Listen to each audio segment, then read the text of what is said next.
Tem muita coisa que a gente vem discutindo aqui ultimamente sobre as dificuldades para esse memorando de entendimento entre os Estados Unidos e o Irã realmente sair do papel. Tem os linha dura no Irã, tem os linha dura na América e basicamente todos os linha dura em Israel. Mas tem mais um fator tentando impedir isso. E ele acabou de se manifestar no Truth Social do presidente Trump. E esse fator é o próprio presidente Trump. Ele acabou de publicar lá, há pouco tempo, nesta tarde, dizendo que não haverá pedágios no Estreito de Hormuz por 60 dias durante o período de cessar-fogo.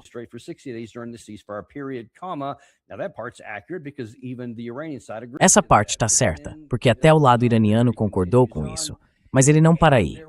Ele continua dizendo: não haverá pedágios depois que o período de 60 dias terminar, a menos que sejam impostos pelos Estados Unidos da América e em benefício deles, caso o acordo não seja concluído, como compensação pelos serviços prestados como anjo da guarda dos países do Oriente Médio, para fins de reembolso de custos passados, presentes e futuros.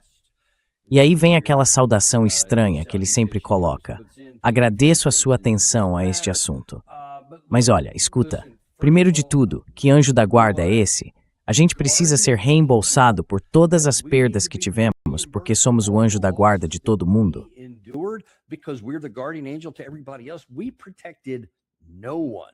A gente não protegeu ninguém. E eu garanto que todos os nossos parceiros regionais e outros países do mundo que eram nossos aliados, nos lugares onde tínhamos essas bases, com certeza não veem os Estados Unidos como um anjo da guarda, porque eles sofreram muito por causa da guerra que a gente começou. Então, o único motivo de todo esse prejuízo, que agora o presidente Trump tenta inverter, dizendo que em vez de pagar reparações ao Irã, somos nós que deveríamos receber reparações. É essa tentativa de mudar a narrativa. Tipo, talvez a gente assuma o controle do estreito e cobre um pedágio pelas nossas perdas lá. Mas olha, isso é simplesmente estranho.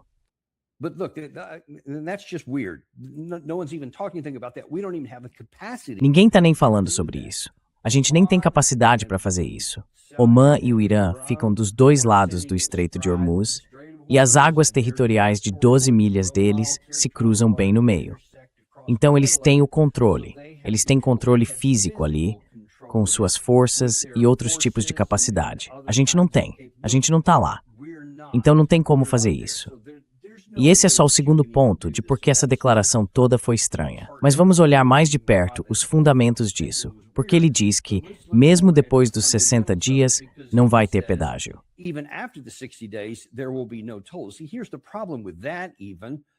Então, o problema com isso é o seguinte: o presidente Trump assinou esse memorando de entendimento. Você deve lembrar daquela cena famosa no Palácio de Versalhes, quando ele assinou o documento, com todas as câmeras filmando, gente aplaudindo e tudo mais. Pois bem, vamos dar uma olhada no que ele realmente assinou, porque isso tem uma importância grande nesse ponto aqui. Vamos ver o item número 5. Esse é o texto completo, publicado pela Rádio Pública Nacional, a NPR. Se a gente descer até o ponto número 5, dá para ver que é algo bem relevante.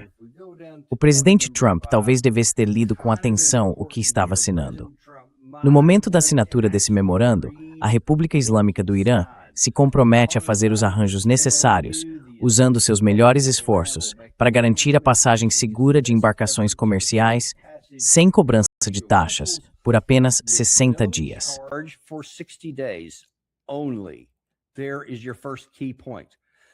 Esse é o primeiro ponto-chave. O lado iraniano concordou, e o presidente Trump assinou que, ao firmar esse memorando de entendimento, o Irã não vai cobrar pedágio por 60 dias apenas. Essa palavrinha apenas é extremamente importante. Foi colocada ali de propósito, e o lado iraniano fez questão disso. Agora chegamos à parte final, que é ainda mais importante. A República Islâmica do Irã vai continuar o diálogo com o Sultanato de Omã para definir a futura administração e os serviços marítimos no Estreito de Hormuz, em discussões com outros países litorâneos do Golfo Pérsico, de acordo com o direito internacional aplicável e com os direitos soberanos nas áreas costeiras do Estreito de Hormuz.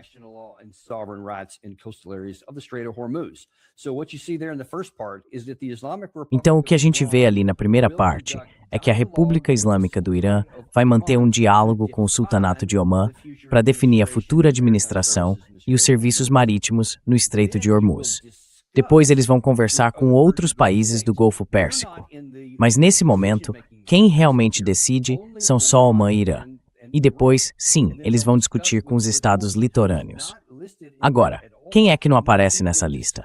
Nem sequer nas conversas. Os Estados Unidos da América.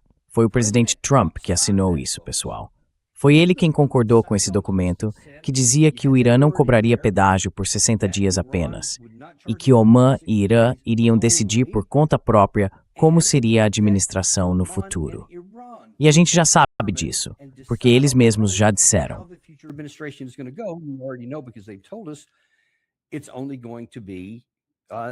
Vai ser só eles, e eles vão cobrar uma taxa. Você viu o professor Morandi na noite em que a guerra começou? Ele disse isso aqui no nosso programa, e desde então, eles continuam repetindo praticamente a mesma coisa. Agora, voltando ao ponto número 1, que na verdade é o ponto número 5, o ponto número 1, como a gente comentou mais cedo hoje, é que a guerra no Líbano precisa acabar. E como isso ainda não aconteceu, eles fecharam o Estreito de Hormuz. Agora, tem um ponto importante aí. Como você pode ver, o subtítulo ali, Vance, diz esperado no Irã em breve. E da última vez que eu vi, ele estava a caminho de lá, fisicamente. Então ele vai para a Arábia, quer dizer, desculpa, para Veneza, não para Venezuela. Meu Deus, para a Suíça, agora, só para ter algumas conversas.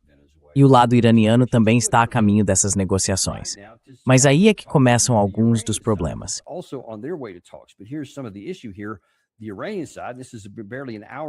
O lado iraniano, há mais ou menos uma hora, esclareceu e explicou o que está fazendo no sul do Líbano.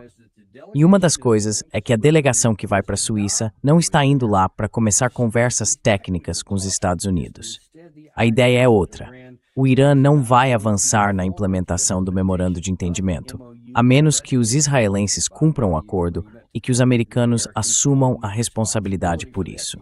Os americanos precisam garantir que os israelenses vão cumprir, e esse é o objetivo da visita. Então, não é uma visita para negociações formais. Isso é muito importante aqui. E olha, o Ministério das Relações Exteriores do Irã, o Bagheri, também comentou sobre isso. Ele disse, nós estamos cumprindo nossos compromissos, mas o outro lado não cumpriu sua obrigação em relação ao cessar-fogo no Líbano.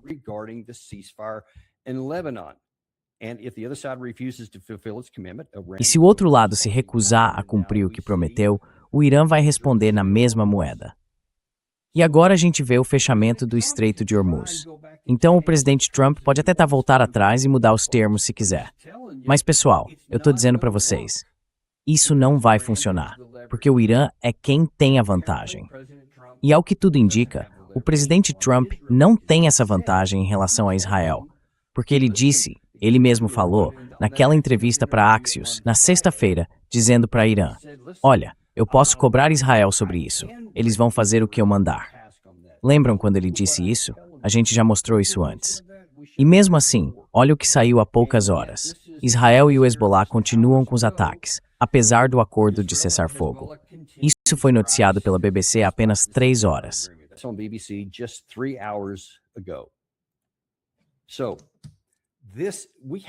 Então, a gente nem chegou à Suíça ainda. As duas partes nem se reuniram para começar a conversar sobre as questões realmente difíceis, e são várias. Tem a questão de descongelar os ativos bloqueados, quanto eles vão receber, qual vai ser o cronograma, quando é que vão receber tudo.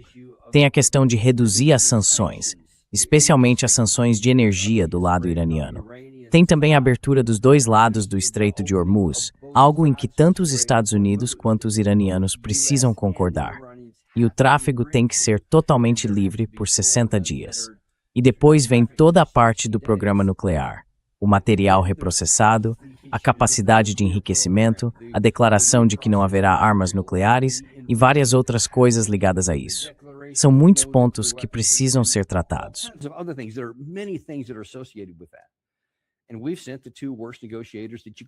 E mandaram justamente os 2 piores negociadores que alguém poderia mandar para negociar com o Irã.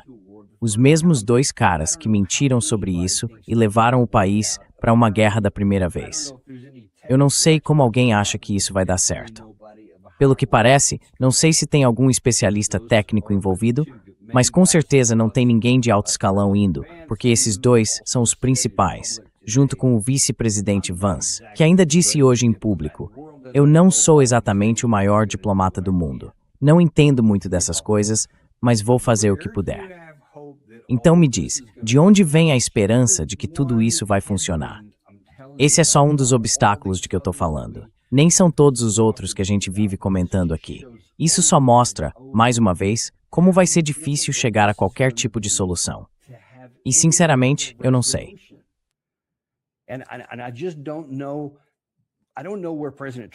Eu não sei para onde o presidente Trump está indo com isso. Porque uma coisa é ter dificuldade para conter Israel, e outra bem diferente é criar um novo problema, tentando mudar os termos que ele mesmo assinou há poucos dias. E olha, talvez ele finalmente esteja começando a perceber que ao assinar um documento em Versalhes, que é famoso justamente por ser um símbolo de rendição, e depois ter que pagar reparações, o que também faz parte desses ventos contrários que estão por aí.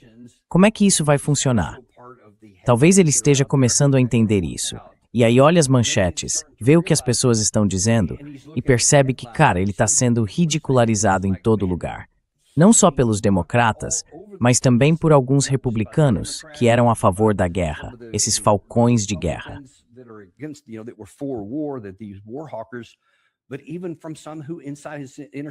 Mas até dentro do próprio círculo mais próximo dele, entre pessoas que sempre o apoiaram, ele está sendo ridicularizado por causa disso. E eu já sabia que isso ia acontecer. Acho que já te avisei várias vezes. Ele vai precisar ter uma coluna bem firme para aguentar essa pressão. Mas ele precisa fazer isso, porque é o que tem que ser feito. Não existe um cenário, e vamos deixar isso bem claro, não existe nenhum cenário em que possa sair um bom resultado do presidente Trump. Ele pode tentar distorcer a história o dia inteiro se quiser, e já teve sucesso com isso no passado. Mas dessa vez não vai muito longe, porque as pessoas estão vendo com os próprios olhos.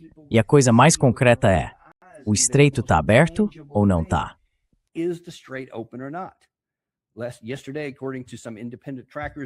Ontem, de acordo com alguns rastreadores independentes, passaram 12 embarcações. 12, de um total normal que fica entre 100 e 130. Eu não sei quantas passaram hoje, não consegui encontrar essa informação. Aparentemente algumas passaram, mas de novo, é só um fiozinho.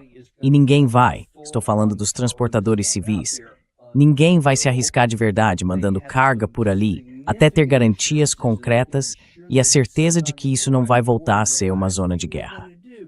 E a última coisa que eles vão fazer é mandar um monte de navios atravessando, sem nem saber se vão ser atacados, porque o lado iraniano, que já atacou navios antes, está dizendo que o canal continua fechado.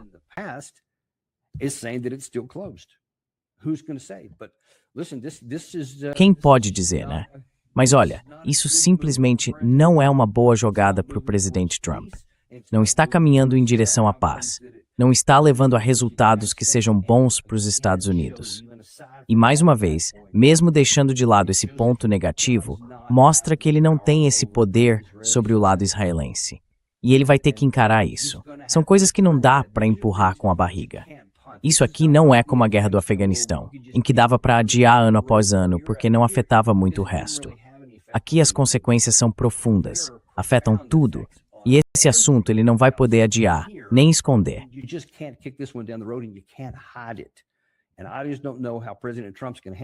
E eu simplesmente não sei como o presidente Trump vai lidar com isso, porque ele não está acostumado a não conseguir o que quer.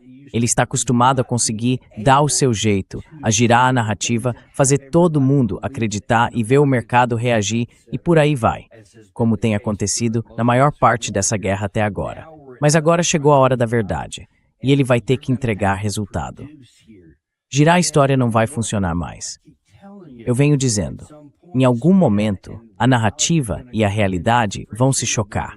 E quando isso acontecer, a realidade vai se impor. E parece que estamos chegando exatamente nesse ponto agora. E o presidente Trump não sabe como navegar nessas águas. Ele vai ter que descobrir bem rápido ou vamos ter problemas sérios aqui dentro de casa. É isso por enquanto, pessoal. A gente se fala depois. That's where we got for right now, folks. Talk to you later.